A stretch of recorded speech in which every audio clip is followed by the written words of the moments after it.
केंद्र सरकार ने तीन हमारे लिए तीन चीज़ें जो हैं किसानों के लिए वो घोषित की हैं मंत्रिमंडल में जी। एक तो हमारे मंत्रिमंडल में जो है जी बीमा योजना जी। जो मौसम पुनर्गठित मौसम आधारित फसल बीमा योजना 25-26 के लिए 25-26 सन के लिए जारी रखने की मंजूरी दी और कुल बजट इसका 69,515.71 करोड़ निश्चित किया। ये सबसे बड़ा फायदा रहेगा किसानों को इसके लिए जी। और दूसरा जो है जी बीमा योजना में प्रौद्योगिक सुधार के लिए 824.77 करोड़ रुपये का बजट आवंटित किया और उससे किसानों को फायदा रहेगा। इसका कोष बढ़ाया अलग से। और इस बार एक जो विशेष काम हुआ वो ये है भी इस बार गैर बासमती चावल जो है हमारी सरकार ने इंडोनेशिया के साथ MOU पे समझौता किया सहकारिता मंत्रालय ने जी। इससे किसानों को बहुत फ़ायदा रहेगा। ये 1 मिलियन लाख हमारा ये रहेगा इसका एक्सपोर्ट 1 मिलियन मीट्रिक टन जो मोटा चावल है जो है। इससे इस बार धान की हमारे की मार्केट के अंदर अच्छा रेट मिलेगा। जो हमारा MSP है उससे ज़्यादा भी जा सकता है आने वाले टाइम में। तो ये किसानों को तीन चीज़ों से तो बहुत लाभ हुआ। और हमारे जो कृषि मंत्री हैं उनके साथ ऑनलाइन बैठक हुई थी जी। शिवराज चौहान जी के साथ हमने अपनी बात रखी थी अपने किसानों की। उसमें काफ़ी चीज़ें डिस्कस हुई लेकिन बजट में जुड़ेंगे वो जो भी विचार है हमारे आने वाले बजट में किसानों को राहत देंगे। जो कई मुद्दे हैं जिसमें हमारा जो पराली का सिस्टम है उसमें आग ज़्यादा ना लगे। इस बार कोशिश करेंगे भी 0% रहे आगजनी।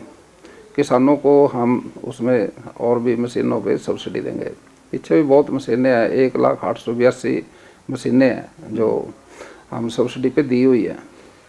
और हमारा जो प्रदेश के CM साहब ने MSP का नोटिफिकेशन कर दिया वो MSP पे गारंटी के साथ माल बिकेगा किसानों को। सर लगातार आपके विभागों में लगातार अधिकारियों की बैठक हो रही है, क्या क्या है उनको जिला निर्देश? देखिए हमारे विभाग 3 हैं। एक तो एग्रीकल्चर है जी। एक बागवानी है जी। और एक पशु विभाग है जी। ये इनके अलग अलग अधिकारी हैं। उनके साथ बैठ के हम इसमें कैसे सुधार कर सकते हैं और बजट में हम कितना कुछ इनके लिए आगे कर सकते हैं जी। वो बैठकें होती हैं बजटीय बैठकें हैं ये। तो ये बैठकें तो सब डिपार्टमेंट की होती है हमारी नहीं सभी की होती हैं और आने वाले बजट की तैयारी है ये। ओके तो क्या इसके अंदर सर जो माना जाए किस तरीके के निर्देश दिए गए हैं? यहाँ भी इनको निर्देश नहीं, ये तो सुझाव हैं डिपार्टमेंट के। ओके हमारे अधिकारियों के साथ बैठ के सब्सिडी पे डिस्कशन होता है भी हमारी जो इम्प्लीमेंट है छोटे से छोटे किसान को भी मदद रहे सरकार से और बड़े से बड़े किसान को भी मदद रहे, सबको मदद रहे ताकि खेती का सुधार और हमारा किसान खुशहाल हो, उसके खर्चे कम हो किसान के और आमदनी ज़्यादा हो। इस तरह के कुछ विचार आते हैं, उनके लिए सुधार की बात है। आने वाले यानी कि दिनों में हरियाणा सरकार हरियाणा के किसानों को क्या यानी कि अपना तोहफे दिए जा रहे हैं, योजनाएं क्या नई योजनाएं हैं?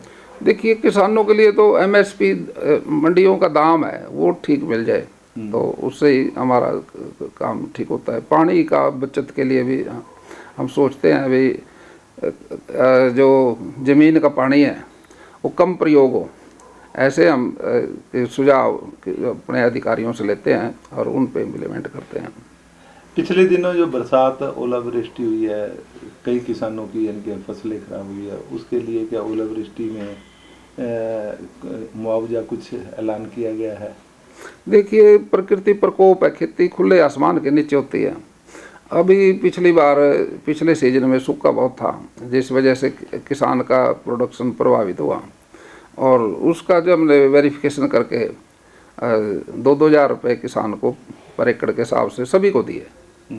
उसमें जिनका जो बनता था, छोटा किसान, बड़ा किसान, सबके मदद की।